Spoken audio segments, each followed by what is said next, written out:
दोस्तों Indian airports Agniveer के तरफ से नॉन कॉम्बिडेंट पोस्ट के लिए वैकेंसी आई है। ये ऑफलाइन वैकेंसी आई है। आप सिर्फ 10th पास है तो आप इंडियन एयरपोर्ट्स अग्निवीर में नॉन कॉम्बिडेंट पोस्ट के लिए ऑफलाइन अप्लाई कर सकते हैं। आगे इससे रिलेटेड जो नोटिफिकेशन है उसे भी रिलीज कर दी गई है। मैं आपके सामने में यहाँ पर नोटिफिकेशन ओपन करूँ तो यहाँ पर आप देख सकते हैं कि मैंने पूरी नोटिफिकेशन को अपने से पढ़ी है। यहाँ पर आपको कई सारी हाईलाइटेड पॉइंट भी दिखाई दे जाएगी। मैंने हर एक पॉइंट्स पढ़ी है और मैं आपको स्टेप बाय स्टेप बताऊंगा कि आपके लिए ये जो नोटिफिकेशन है उसकी एलिजिबिलिटी क्राइटेरिया क्या होने वाली है, आपको फॉर्म कैसे फिल करनी है, क्योंकि ये फॉर्म आपको ऑफलाइन फिल करनी है। आपको कब से फॉर्म आपकी ऑनलाइन स्टार्ट होगी, कब तक एंड होगी, सिलेक्शन प्रोसेस क्या है, आपकी सैलरी क्या होगी, सारी चीज़ों के ऊपर मैं इस वीडियो में बात करने वाला हूं। और यहाँ मैं बता दूं कि अगर आप इस वीडियो को एंड तक देखते हैं तो ये जो नॉन कॉम्बिडेंट पोस्ट के लिए वैकेंसी आई है इससे रिलेटेड जितनी भी डाउट आपके मन में आ रही होगी या फिर ये वैकेंसी क्या है, कौन सी पोस्ट पर आपकी ज्वाइनिंग होगी,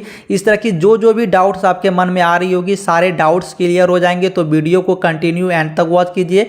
यहाँ पर आप देख सकते हैं कि मैं यहाँ पर 4 बजे सुबह में इस वीडियो को रिकॉर्ड कर रहा हूं। तो आगे इस वीडियो को एंड तक देखने के बाद अगर आपको वीडियो इंफॉर्मेटिव लगती है तो आप इस वीडियो को एक लाइक जरूर से ही कर दीजिएगा और अपने दोस्तों और फ्रेंड्स ग्रुप में भी इस वीडियो को जरूर से ही शेयर कर दीजिएगा। तो चलिए अब मैं आपको बताता हूं कि आप नोटिफिकेशन कैसे डाउनलोड कर सकते हैं और लास्ट में मैं आपको बताऊंगा कि इसके लिए आप एप्लीकेशन कैसे कर सकते हैं, ऑफलाइन एप्लीकेशन आप कैसे कर सकते हैं, फॉर्म कैसे फिल करेंगे, कहां आपको पोस्ट करनी है, सारी चीजें मैं आपको इस वीडियो में आपको बताने वाला हूं। तो सबसे पहले आपको इंडियन एयरपोर्ट्स जो कि अग्निवीर वायु की ये ऑफिशियल वेबसाइट पर चली जानी है। इसका लिंक मैं वीडियो के डिस्क्रिप्शन बॉक्स पर लगा दूंगा, आप वहां से इस पर आ सकते हैं। यहां पर आने के बाद देन आपको यहां पर एक ऑप्शन दिखाई दे रही होगी अग्निवीर वायु नॉन कॉम्बिडेंट का। तो इस पर आने के बाद आपको सबसे फर्स्ट लिंक जो दिखाई दे रही होगी इस पर क्लिक करनी है। नोटिफिकेशन है वो आपके सामने में यहाँ पर ओपन हो जाएगी। अब मैं आपको ये नोटिफिकेशन एक एक करके पूरी तरह से समझा देता हूँ कि इस नोटिफिकेशन में आपके लिए क्या क्या चीजें हैं। आप इस पीडीएफ में जब आप नीचे आएंगे तो आपको यहाँ पर इंट्रोडक्शन दी गई है, आप एक बार इसे अच्छे से रीड करेंगे। देन आपकी जो मैंने ऑफिशियल साइट आपको बताई थी उसकी भी लिंक इस पीडीएफ में दी गई है। आप इस लिंक पर क्लिक कर उस ऑफिशियल वेबसाइट पर भी जा सकते हैं। उसके बाद आपको यहाँ पर एलिजिबिलिटी क्राइटेरिया दिखाई गई है कि आपकी जो एज है वो 21 साल मैक्सिमम आपकी अगर एज है तो आप इस फॉर्म के लिए अप्लाई कर सकते हैं। आपकी डेट ऑफ बर्थ अगर 2 जनवरी 2004 से लेकर 2 जुलाई 2007 के बीच में आपकी डेट ऑफ बर्थ आती है तो आप इस फॉर्म के लिए अप्लाई कर सकते हैं। देन आपको यहां पर बताई गई कि only unmarried male candidates will be eligible for enrolment as Agniveer Vayu non कॉम्बिडेंट, यानी कि सिर्फ अनमैरिड मेल ही इस फॉर्म के लिए अप्लाई कर सकते हैं। उसके बाद आपको यहां पर स्क्रॉल कर नीचे आनी है, फिर आपको एक एजुकेशन क्वालिफिकेशन का सेक्शन दिखाई देगा। यहां आप देख सकते हैं कि सिर्फ मैट्रिकुलेशन सर्टिफिकेट अगर आपके पास है, यानी कि आपने अगर मैट्रिक करके रखी है या फिर उसके इक्विवेलेंट कोई भी एग्जामिनेशन आपने पास करके रखी है तो आप इस फॉर्म के लिए ऑनलाइन नहीं ऑफलाइन फॉर्म अप्लाई कर सकते हैं। आप इस फॉर्म के लिए एलिजिबल है।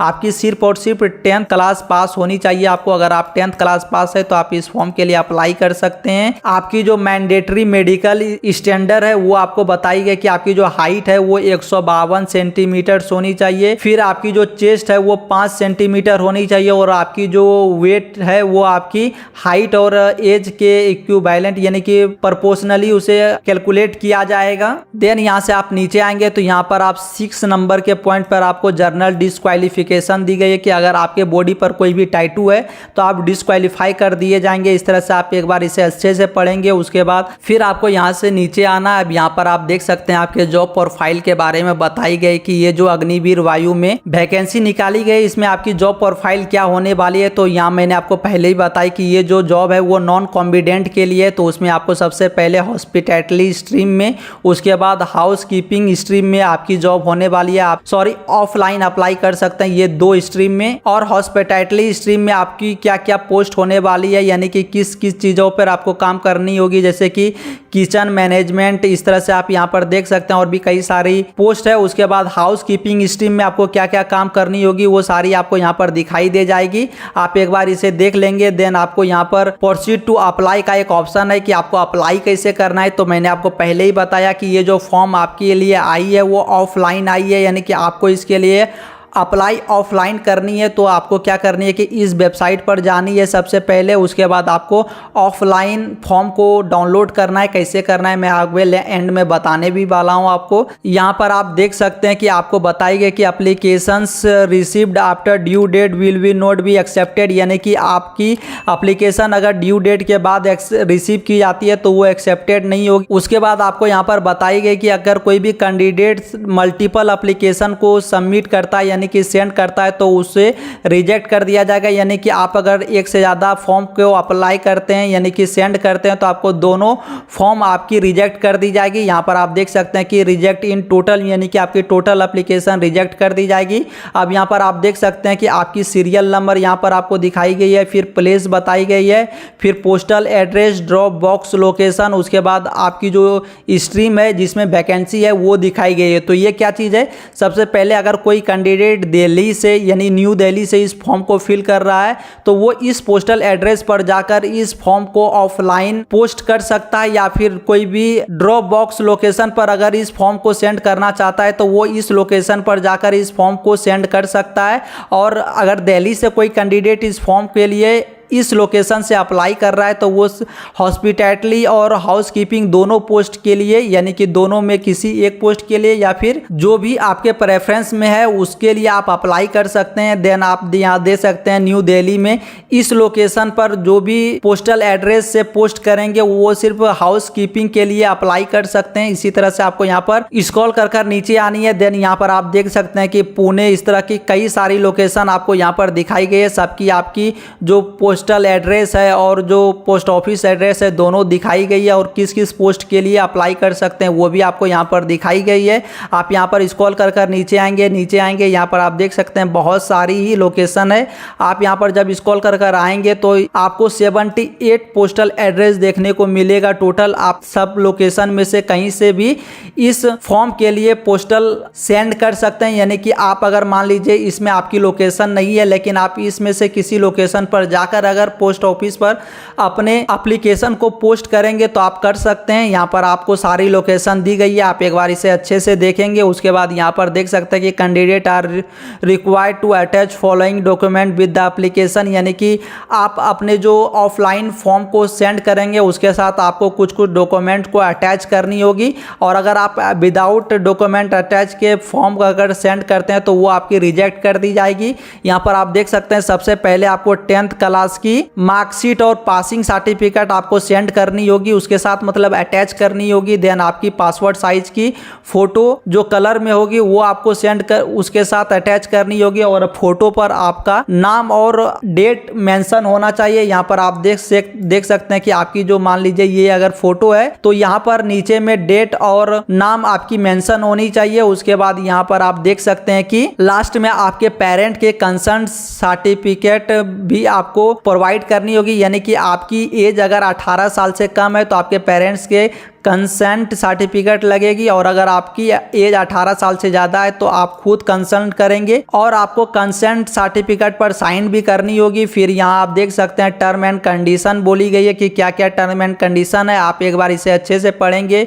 फिर यहाँ आप देख सकते हैं कि इस साल में यानी कि हर साल आपको 30 दिन की छुट्टी देखने को मिलेगी। फिर आपको यहाँ से स्क्रॉल करनी है। देन यहाँ पर आप देख सकते हैं कि ये जो फॉर्म है वो अग्निवीर के तरफ से है, तो आपको पता है कि अग्निवीर की जो सर्विस पीरियड होती है वो 4 साल की होती है। तो यहाँ पर आप देख सकते हैं कि पहले साल में आपको 30,000 सैलरी मिलेगी, इन हैंड आपको 21,000 रुपये मिलेगी।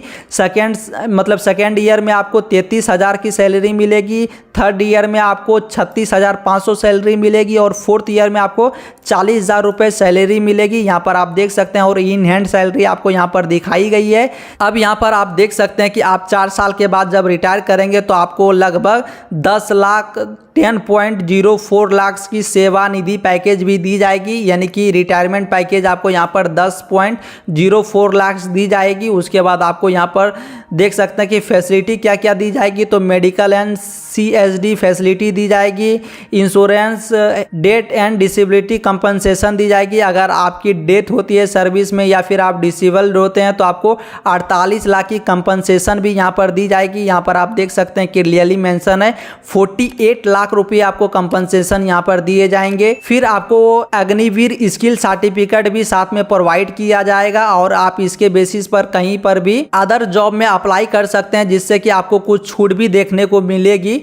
उसके बाद आप यहाँ पर सीक्वेंस ऑफ एग्जामिनेशन के इस पोस्ट पर आएंगे। अब आपको यहाँ पर नीचे आनी है। फिर आपको यहाँ पर बताई गई कि the candidate should carry in Aadhaar card, यानी कि आपकी जो सिलेक्शन टेस्ट होगी उसमें आपको आधार कार्ड आपके साथ रखनी होगी और एडमिट कार्ड भी आपको अपने साथ रखनी होगी। फिर आपको यहाँ पर बताई गई कि आपकी कैरेक्टर सर्टिफिकेट साइंड बाय आपकी panchayat officer, principle of school, आप किसी के भी सिग्नेचर के साथ आपने कैरेक्टर सर्टिफिकेट को साथ में रखेंगे और ये कैरेक्टर सर्टिफिकेट आपके 6 महीने से ज़्यादा पुरानी नहीं होनी चाहिए। फिर आपको ओरिजिनल डॉक्यूमेंट रखनी होगी, 10th की पासिंग सर्टिफिकेट भी आपको रखनी होगी। उसके बाद original 10th and matriculation marksheet आपको रखनी होगी। एक्सपीरियंस सर्टिफिकेट, अगर आपने कहीं पर पहले काम किया और अगर आपके पास कोई भी एक्सपीरियंस सर्टिफिकेट है तो उसे भी आप साथ में रख सकते हैं।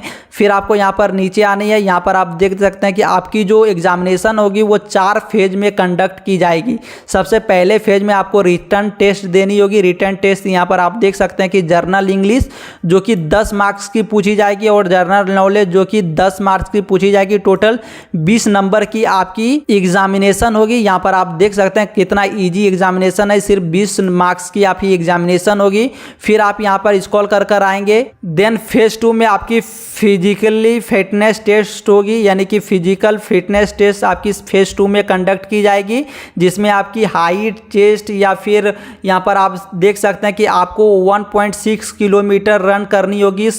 6.5 मिनट में आपको 1.6 किलोमीटर की रनिंग करनी होगी। यहाँ पर आपकी हाइट की भी आपकी साइज यहाँ पर दी गई है कि आपकी हाइट 152 सेंटीमीटर होनी चाहिए, यानी कि 152 सेंटीमीटर आपकी हाइट होनी चाहिए। फिर आपको स्क्रॉल करनी है। अब यहाँ आप देख सकते हैं कि फिजिकल फिटनेस टेस्ट में आपका अगेन यहाँ पर होगा कि आपको 10 पुशअप करनी है, 10 यहाँ पर स्क्वाट करनी है, वो 1-1 मिनट में आपको करनी है। यहाँ पर आप सारे चीज़ों को देख पाएंगे। फिर आपको यहाँ पर फेज 3 में आपकी जो स्ट्रीम सूटेबिलिटी टेस्ट होगी वो कंडक्ट की जाएगी। यहाँ पर आप उसे भी अच्छे से एक बार देख लेंगे। देन आपको यहाँ पर स्क्रॉल करनी है। फिर सबसे लास्ट राउंड यानी कि फेज 4 में आपकी मेडिकल एग्जामिनेशन होगी। देन आपकी सारी प्रोसेस कंप्लीट होगी। और यहाँ मैं आपको एक चीज़ बता दे रहा हूँ कि इस PDF में या फिर इस नोटिफिकेशन में कहीं भी ये मेंशन नहीं है कि आपकी जो एप्लीकेशन की स्टार्टिंग डेट है वो कब से है और कब तक आपकी एंडिंग डेट है। कहीं पर भी इस पूरे नोटिफिकेशन पर मेंशन नहीं है। तो मैं अभी के लिए फॉर्म के पार्ट को रहने ही देता हूं कि आपको फॉर्म कैसे फिल करनी है उस पार्ट को रहने देता हूं। जैसे ही इसकी कोई भी ऑफिशियल नोटिफिकेशन आएगी डेट की तो मैं बता दूंगा कि आपकी स्टार्टिंग डेट कब से है, एंडिंग डेट कब से है, और उसके बाद मैं आपको बताऊंगा कि आपको फॉर्म कैसे फिल करनी है, क्योंकि ये वीडियो ऑलरेडी काफ़ी लंबी हो चुकी है और आपकी जो अभी स्टार्टिंग डेट है उसे भी यहाँ पर इस नोटिफिकेशन में मेंशन नहीं किया गया है। तो अभी आपकी जब भी स्टार्टिंग डेट आएगी तो मैं एक सेपरेट वीडियो बना दूंगा जिसमें मैं आपको फॉर्म कैसे फिल करनी है, कैसे आपको पोस्टल एड्रेस पर पोस्ट करनी है, इस तरह की सारी चीज़ें बताऊंगा। साथ ही आपको इस वैकेंसी से रिलेटेड जो भी अपडेट आएगी वो मैं सबसे पहले इस चैनल पर अपलोड कर दूंगा, आपको डिटेल बाय डिटेल सारी चीज़ें बता दूंगा। तो आप इस चैनल को सब्सक्राइब कर रख सकते हैं। और अगर आपको ये नोटिफिकेशन वाली वीडियो अच्छी लगी हो तो आप अपने फ्रेंड्स सर्कल में भी इस वीडियो को शेयर कर सकते हैं, जिससे कि आपके फ्रेंड्स को भी पता चल सके। और यहाँ मैं आपको एक चीज़ ये भी बता दूं कि कितनी पोस्ट के लिए वैकेंसी आई है उसे भी कहीं पर भी मेंशन नहीं किया गया है। तो इन तरह की सारी चीज़ें जब आएगी तो मैं एक और वीडियो बना दूंगा आगे। अगर आपको ये वीडियो इन्फॉर्मेटिव लगी हो तो आप इस वीडियो को एक लाइक जरूर से ही कर दीजिए। और अगर आप इस चैनल पर पहली बार आए तो आप इस चैनल को सब्सक्राइब कर भी रख सकते हैं।